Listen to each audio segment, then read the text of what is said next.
6वी BIMSTEC शिखर परिषद कोणत्या देशामध्ये होणार आहे? 6वी बिमस्टेक शिखर परिषद कोणत्या देशामध्ये होणार आहे? अतिशय महत्त्वाचा प्रश्न आहे मित्रांनो. यापासून योग्य तर ऑप्शन 1 थायलंड. 6वी बिमस्टेक शिखर परिषद हे थायलंड या देशामध्ये होणार आहे. तसेच मित्रांनो, बिमस्टेक या महत्त्वाच्या संघटनेबद्दल काही महत्त्वाची माहिती ते पण पाहूया. बिमस्टेकचे लॉंग फॉर्म आहे bay of Bengal initiative for multisectoral technical and economic cooperation. तसेच मित्रांनो, बिमस्टेक या संघटनेमध्ये कोणकोणते देश आहेत हे सुद्धा लक्षात असू द्या. बांगलादेश, श्रीलंका, इंडिया, नेपाळ, भूटान, थायलंड आणि म्यानमार एवढे 7 देश बिमस्टेक या शिखर परिषदेमध्ये आहे. लक्षात असू द्या, बांगलादेश, श्रीलंका, इंडिया, नेपाळ, भूटान, थायलंड आणि म्यानमार. तसेच मित्रांनो, बिमस्टेक या संघटनेचे मुख्यालय आहे ढाका या शहरामध्ये, बांगलादेश या देशामध्ये. तसेच बिमस्टेकची स्थापना 6 जून 1997 रोजी झालेला आहे. यामध्ये एकूण 7 सदस्य देश आहेत. 6वी बिमस्टेक शिखर परिषद हे 3 एप्रिल ते 4 एप्रिल 2025 दरम्यान झालेले आहे. तसेच मित्रांनो, याचे ठिकाण होते बँकॉक या ठिकाणी, थायलंड या देशामध्ये. तसेच 6वी बिमस्टेक शिखर परिषदेचे थीम होते समृद्ध, लवचिक आणि खुले. त्यानंतर मित्रांनो, 4थी बिमस्टेक शिखर परिषद हे 2018 मध्ये झालेला होता. त्याचे ठिकाण होते काठमांडू, नेपाळ या देशामध्ये. त्यानंतर मित्रांनो, 5वी बिमस्टेक शिखर परिषद हे 2022 साली झाले आणि याचे ठिकाण होते कोलंबो, श्रीलंका या देशामध्ये. लक्षात असू द्या मित्रांनो, महत्त्वाचा टॉपिक काय आहे. या टॉपिकवर सुद्धा अनेक वेळा स्पर्धा परीक्षेमध्ये प्रश्न विचारला गेलेला आहे. प्रश्न असा विचारण्यात आलेला आहे, 4थी बिमस्टेक शिखर परिषद 2018 मध्ये कुठे झाले? तर त्याचा योग्य उत्तर असणार आहे काठमांडू, नेपाळ या देशामध्ये. पुढील प्रश्न आहे, महाराष्ट्र केसरी कुस्ती स्पर्धा 2025 विजेता कोण? महाराष्ट्र केसरी कुस्ती स्पर्धा 2025 विजेता कोण? खाली दिलेल्या ऑप्शन तुम्ही पाहू शकता. यापासून योग्य उत्तर ऑप्शन 3 पृथ्वीराज मोहोळ. महाराष्ट्र केसरी कुस्ती स्पर्धा 2025 चा विजेता हे पृथ्वीराज मोहोळ हे आहे. पुढील प्रश्न आहे, सध्या महाराष्ट्र राज्याचे राज्यपाल कोण आहेत? सध्या महाराष्ट्र राज्याचे राज्यपाल कोण आहेत? अतिशय महत्त्वाचा प्रश्न आहे मित्रांनो. यापासून योग्य उत्तर ऑप्शन 4 सी.पी. राधाकृष्णन. सध्या महाराष्ट्राचे राज्यपाल हे सी.पी. राधाकृष्णन हे आहेत. तसेच मित्रांनो, महाराष्ट्र राज्यातील मंत्रिमंडळावर हमखास प्रश्न विचारला जातो. त्यासाठी हा टॉपिक आपण विस्तारपणे पाहूया.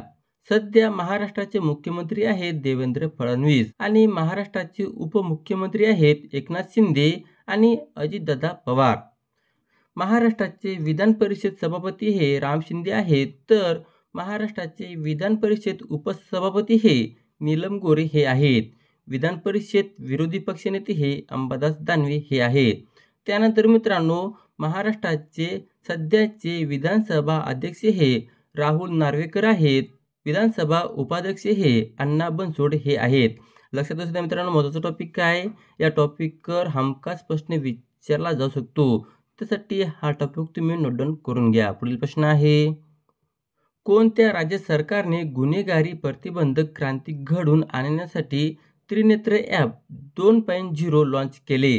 कोणत्या राज्य सरकारने गुन्हेगारी प्रतिबंधक क्रांती घडवून आणण्यासाठी त्रिनेत्र ॲप 2.0 लॉन्च केले? मित्रांनो, यापासून योग्य उत्तर ऑप्शन 3 उत्तर प्रदेश. उत्तर प्रदेश या राज्याने गुन्हेगारी प्रतिबंधक क्रांती घडवून आणण्यासाठी त्रिनेत्र ॲप 2.0 लॉन्च केले. पुढील प्रश्न आहे, राष्ट्रीय लसीकरण दिवस कधी साजरा करण्यात येतो? राष्ट्रीय लसीकरण दिवस कधी साजरा करण्यात येतो? मित्रांनो, यापासून योग्य उत्तर ऑप्शन 3 16 मार्च. राष्ट्रीय लसीकरण दिवस हे 16 मार्चला साजरा करण्यात येतो. पुढील प्रश्न आहे, 2025 चा 59वा ज्ञानपीठ पुरस्कार खालीलपैकी कोणाला मिळाला? 2025 चा 59वा ज्ञानपीठ पुरस्कार खालीलपैकी कोणाला मिळाला? खूपच महत्त्वाचा प्रश्न आहे मित्रांनो. यापासून योग्य उत्तर ऑप्शन 3 कवी विनोद शुल्क. 2025 चा 59वा ज्ञानपीठ पुरस्कार हे कवी विनोद शुल्क यांना मिळाला. तसेच मित्रांनो, मराठी भाषेचे ज्ञानपीठ पुरस्कार विजेते कोण कोण आहेत हे सुद्धा लक्षात असू द्या. वि. स. खांडेकर यांना 1974 साली ज्ञानपीठ पुरस्कार मिळाला. त्यानंतर मित्रांनो, विष्णू वामन शिरवाडकर यांना 1984 साली ज्ञानपीठ पुरस्कार मिळाला. विदा करंदीकर यांना 2003 साली ज्ञानपीठ पुरस्कार मिळाला. त्यानंतर मित्रांनो भालचंद्र नेमाडे यांना 2014 मध्ये ज्ञानपीठ पुरस्कार मिळाला. तसेच मित्रांनो मराठी साहित्यात ज्ञानपीठ पुरस्काराने सन्मानित होणारे पहिले व्यक्ती हे विष्णू सखाराम खांडेकर हे होते. त्यांना 1974 साली ज्ञानपीठ पुरस्कार प्राप्त झाला. तसेच मित्रांनो वि.स. खांडेकर यांना ययाती या कादंबरीसाठी ज्ञानपीठ पुरस्कार मिळाला. मित्रांनो लक्षात असू द्या, महत्त्वाचा टॉपिक आहे. या टॉपिकवर अनेक वेळा स्पर्धा परीक्षेमध्ये प्रश्न विचारला गेलेला आहे. प्रश्न असा विचारण्यात आलेला आहे, भालचंद्र नेमाडे यांना ज्ञानपीठ पुरस्कार कोणत्या साली मिळाला? तर त्याचा योग्य उत्तर असणार आहे 2014 साली. त्यानंतर मित्रांनो वि.स. खांडेकर यांना पहिले ज्ञानपीठ पुरस्कार कोणत्या साली मिळाले? तर त्याचा योग्य उत्तर असणार आहे 1974 साली. पुढील प्रश्न आहे, महाराष्ट्र केसरी कुस्ती स्पर्धा 2025 उपविजेता कोण? महाराष्ट्र केसरी कुस्ती स्पर्धा 2025 उपविजेता कोण? मित्रांनो या प्रश्नाचं योग्य उत्तर ऑप्शन 1 महेंद्र गायकवाड. महाराष्ट्र केसरी कुस्ती स्पर्धा 2025 चा उपविजेता हे महेंद्र गायकवाड हे आहेत. पुढील प्रश्न आहे, पण त्याआधी मित्रांनो जर तुम्हाला माझा व्हिडिओ आवडला असेल तर नक्कीच व्हिडिओला लाईक करायला विसरू नका. जर तुम्हाला अशाच प्रकारचे व्हिडिओ पाहायचे असल्यास चॅनलला सबस्क्राईब करून घ्या. पुढील प्रश्न आहे, भारतात एकूण रामसर स्थळाची संख्या किती झाली आहे? भारतात एकूण रामसर स्थळाची संख्या किती झाली आहे? मित्रांनो या प्रश्नाचं योग्य उत्तर ऑप्शन 4 89. भारतात एकूण रामसर स्थळाची संख्या 89 झाली आहे. पुढील प्रश्न आहे, सी.के. नायडू जीवन गौरव पुरस्कार 2025 कोणास मिळाला? सी.के. नायडू जीवन गौरव पुरस्कार 2025 कोणास मिळाला?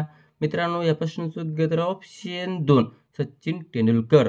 सी.के. नायडू जीवन गौरव पुरस्कार 2025 हे सचिन तेंडुलकर यांना मिळाला. पुढील प्रश्न आहे, भारतीय वंशाच्या अमेरिकन गायिका चंद्रिका टंडन यांना नुकताच कोणता पुरस्कार मिळाला? भारतीय वंशाच्या अमेरिकन गायिका चंद्रिका टंडन यांना नुकताच कोणता पुरस्कार मिळाला? या प्रश्नाचं योग्य उत्तर ऑप्शन 2 ग्रॅमी पुरस्कार. भारतीय वंशाच्या अमेरिकन गायिका चंद्रिका टंडन यांना ग्रॅमी पुरस्कार मिळाला. पुढील प्रश्न आहे, 19 वर्षाखालील T20 क्रिकेट विश्वचषक 2025 कोणी जिंकला? 19 वर्षाखालील T20 क्रिकेट विश्वचषक 2025 कोणी जिंकला?